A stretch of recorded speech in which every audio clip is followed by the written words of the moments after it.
আমি যদি 24 ঘন্টা জিকির করি তাহলে আমার সংসার, দোকানদারি, ব্যবসা, চাকরি হবে কখন? আমার রুজি রোজগার উপার্জন কিভাবে হবে? এই প্রশ্ন অবশ্যই আপনার মনে জাগবে।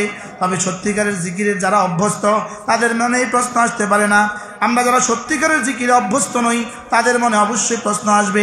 আল্লাহ তাআলার সোহবতে যেমন 24 ঘন্টা থাকা যায় না, তেমনিভাবে আল্লাহ তাআলার জিকির 24 ঘন্টা করা যায় না। আল্লাহ তাআলার সোহবতে যতক্ষণ থাকি ততক্ষণ নীরব থাকলেও আমার অন্তর পরিষ্কার হতে থাকে। আল্লাহওয়ালাদের সোহবত থেকে দূরে সরে গেলে এই অন্তর পরিষ্কার করার সর্বশেষ ব্যবস্থা হলো আল্লাহ তাআলার জিকির। আল্লাহ তাআলার জিকির হলো অপবিত্র মনকে পবিত্র করার সর্বশেষ ব্যবস্থা। কিভাবে আল্লাহ তাআলার জিকির সহজ ব্যবস্থাটা আপনারা বোঝার জন্য একটি উদাহরণ শুনুন। একটি কোলের শিশু তার মাকে শুধু মা বলে ডাকতে পারে, এর বেশি কিছু সে শিখেনি। শুধু মাকে মা বলে, কি বলে, আর বেশি কিছু পারে না। সে শুধু মা শব্দটা শিখেছে। যে মহিলা তাকে দুধ খাওয়ায় সে তার মা।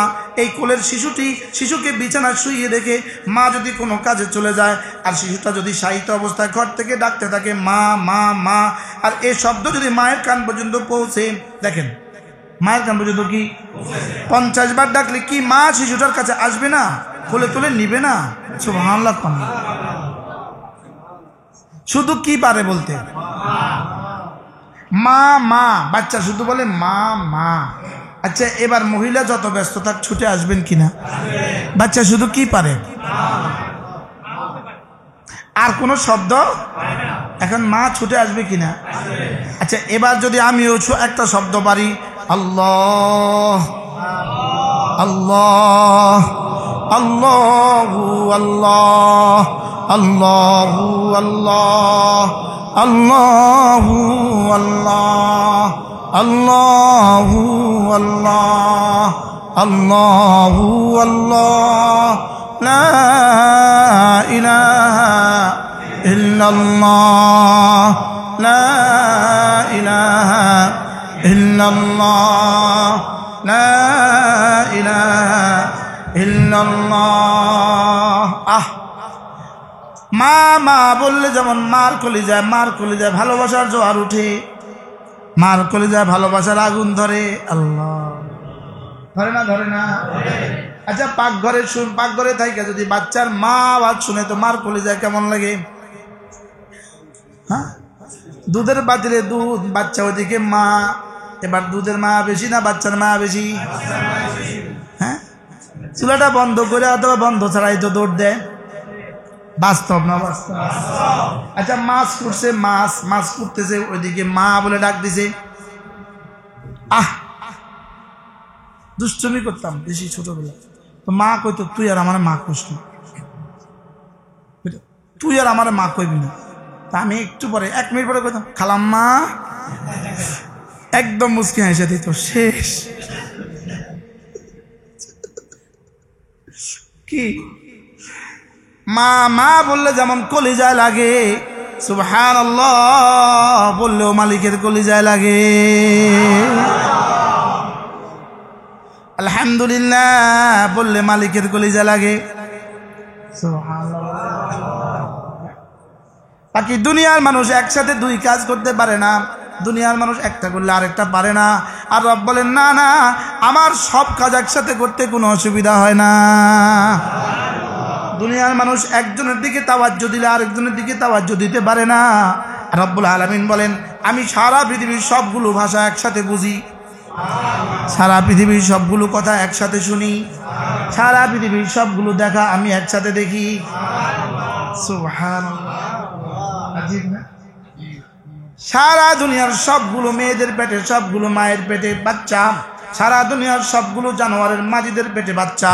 কোনটার কখন কি লাগে, কোনটাতে হাত বানাইতেছি, কোনটাতে মুখ বানাইতেছি, কোনটাতে ঠোঁট বানাইতেছি, কোনটাতে কলিজা জয়েন্ট দিতেছি, কোনটাতে রগে রগে জয়েন্ট দিতেছি, কোনটাতে হাতে হাতে জয়েন্ট দিতেছি, আমি প্রতিটা আলাদা আলাদা ভাবে আমি জানি।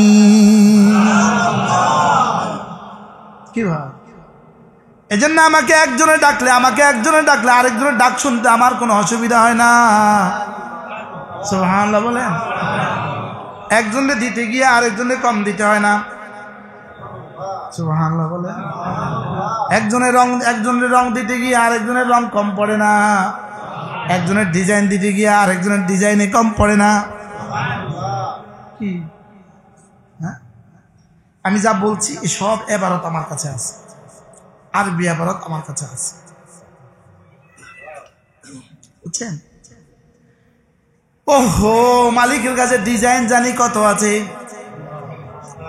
হ্যাঁ, আচ্ছা, দুটো হাতকে, মায়ের পেটে দুটো হাতকে এত বরাবর কে বানালেন? আচ্ছা, ফিতা ছাড়া কেমনে মাপলেন? সুবহানাল্লাহ। দুটো পাকে ফিতা ছাড়া কেমনে মাপলেন? মাপলেন কেমনে ফিতা ছাড়া? কোথাও পেট তৈরি হচ্ছে, কোথাও ঠোঁট তৈরি হচ্ছে, কোথাও মাথা তৈরি হচ্ছে, কোথাও নাক তৈরি হচ্ছে, কোথাও চোখ তৈরি হচ্ছে, কোথাও কান তৈরি হচ্ছে।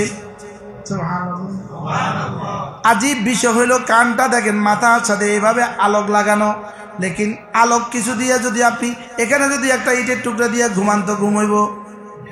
এটাতে কি দিলেন না, গোস্ত দিলেন না, হাড্ডি দিলেন, এটা কেমনে বালিশে বাবান বাজ হয়ে যায়? আরে সুবহানাল্লাহ বলেন। কখন এটা ডিস্টার্ব লাগছে না, এটা মাথার নিচে কি জানি। হ্যাঁ, আচ্ছা, এত বড় মাথাটা কানের উপরে দিলে কান কোনোদিন ব্যথা হয়েছে নি?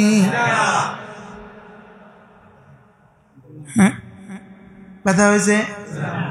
না না না, একজনে ডাকলে আরেকজনের ডাক শুনতে আমার অসুবিধা হয় না, একজনকে দিতে আরেকজনকে দিতে আমার কোনো অসুবিধা হয় না। আমার সামনে কোনো হায়েল নাই, আমার সামনে কোনো পর্দা নাই, আমার সামনে কোনো পর্দা না। 7 আসমানের পর্দা আমার সামনে পর্দা না, 7 জমিনের পর্দা আমার সামনে পর্দা না। বাড়িতে কয়জন মেহমান আসে, মার মতো দুধ দুধায়নি, মার মতো ভালোবাসার মানুষটা নিজের ছোট বাচ্চাটাকে দুধ পান করাতে ভুলে যায়। আল্লাহ তাআলা বলে, ইয়ানসা যাররাতা যাররাতিন, ছোট থেকে ছোট কাউকে খাওয়াতে আল্লাহ তাআলা ভুলে যান না। ওয়ালা ইয়াতাজাসসামু জাসামাতু জাসিমিন, বড় থেকে বড় কাউকে খাওয়াতে আল্লাহ তাআলার কষ্ট হয় না। কি কষ্ট হয়? এজন্য আল্লাহ তাআলা বলেন, ওহো, যদি জিকিরে আমরা যদি জিকিরে অভ্যস্ত হয়ে যাই, জিকিরে যদি কি হয়ে যায় বলে না, অভ্যস্ত হয়ে যাই, তাহলে কোলের শিশু তার মাকে শুধু মা বলে ডাকতে পারে, এর কি বেশি কিছু সে শিখিনি। এই এক মা শব্দটা বলার দ্বারাই যদি মার কলিজায় এতটা আগুন ধরে, ভালোবাসার আগুন ধরে, তা আল্লাহ শব্দ বলার দ্বারা রব্বে কারীমের কলিজায় কতটা ভালোবাসার আগুন ধরবে। সুবহানাল্লাহ। এবার মুসলমান যদি প্রতিদিন 100 বার কালিমায়ে তয়্যিবা পড়ে, তো ভালোবাসার আগুনটা কেমন হবে? লা ইলাহা ইল্লাল্লাহ, লা ইলাহা ইল্লাল্লাহ, লা ইলাহা ইল্লাল্লাহ, লা ইলাহা ইল্লাল্লাহ, লা ইলাহা ইল্লাল্লাহ।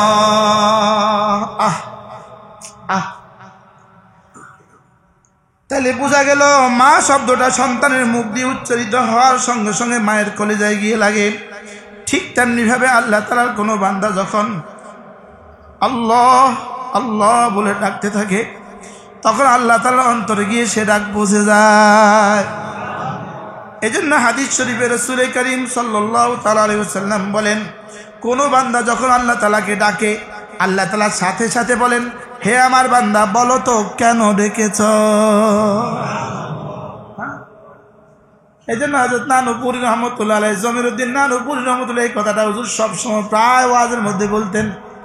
একজন হিন্দু ঋষি, হিন্দু সারা জীবন ভর মূর্তির চতুর্দিকে ঘুরে, ইয়া সনম ইয়া সনম ইয়া সনম ইয়া সনম। হিন্দুরা মূর্তির কি বলে? সনম। কেন? হিন্দু গান শোনেন না? তু মেরা সনম হে, তু মেরা সনম। আমি কোনো শুনিনি। কি এমনি এমনি আওয়াজ আইছে, তু মেরা সনম, তু মেরা সনম। সনম মানে কি? মূর্তি চতুর্দিকে ঘুরে ইয়া সানামু ইয়া সানামু ইয়া সানামু। জীবনে কখনো ডাক শুনে নাই।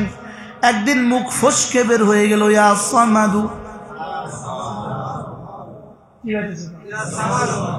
বাহ, ওদিক থেকে আওয়াজ শুরু হয়ে গেল, লাব্বাইক ইয়া আবদি লাব্বাইক।